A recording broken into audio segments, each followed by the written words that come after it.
शेतकरी बंधूंनो नमस्कार। मी प्राध्यापक ललित सदाशिवराव खापरे, कनिष्ठ काजू पैदासकार म्हणून डॉक्टर बाळासाहेब सावंत कोकण कृषी विद्यापीठ दापोली अंतर्गत प्रादेशिक फळ संशोधन केंद्र वेंगुर्ला येथे कार्यरत आहे। आज आपण ओल्या काजूगरासाठी उपयुक्त विद्यापीठाने नुकतीच विकसित केलेल्या वेंगुर्ला 10 MB या काजू वाणाची माहिती पाहणार आहोत। शेतकरी बंधूंनो आपल्याला माहितीच आहे की कोकणामध्ये ओल्या काजूगराला भरपूर वाव आहे। मोठमोठ्या शहरांमध्ये हॉटेलमध्ये भाजीसाठी बिर्याणीसाठी ओल्या काजूगराचा वापर मोठ्या प्रमाणात केला जातो। तसेच घरांमध्ये ओले काजूगर खाण्यासाठी आणि करीमध्ये वापरल्या जातात। तर या ओल्या काजूगराला हंगामामध्ये प्रचंड भाव असतो। सध्या ओल्या काजूगरासाठी जे आपण काजू वाण वापरतो त्या वाणांच्या बियांमध्ये तेलाचे प्रमाण जास्त आहे व त्याच्या टरफलाची जाडी पण जास्त आहे। त्याच्यामुळे होतं काय की या टरफलामधून ओले काजूगर काढताना प्रचंड अडचणी निर्माण होतात व हाताला इजा पण होते। त्यामुळे शेतकऱ्यांची ही गरज लक्षात घेऊन विद्यापीठाने वेंगुर्ला 10 MB ही ओल्या काजूगरासाठी उपयुक्त अशी जात प्रदीर्घ वर्षाच्या संशोधनानंतर विकसित केलेली आहे।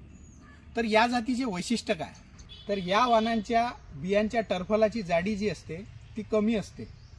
त्याचबरोबर टरफलामध्ये तेलाचे प्रमाण म्हणजे cashew nut shell liquid CNSL चे प्रमाण हे फार कमी असते।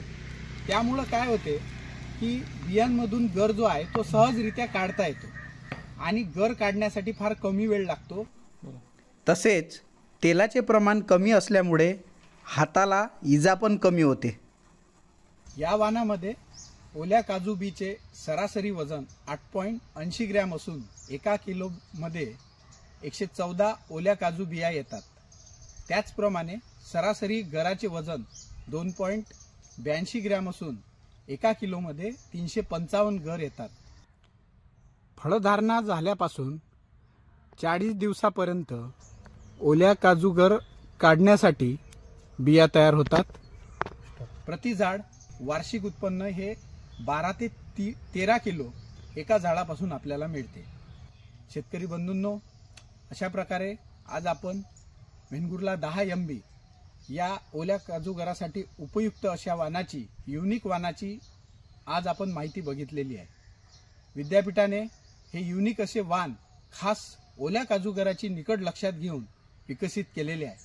आपल्याला हा व्हिडिओ आवडला असेल तर लाईक करा, शेअर करा आणि विद्यापीठाच्या या YouTube चॅनलला सबस्क्राईब करा। धन्यवाद।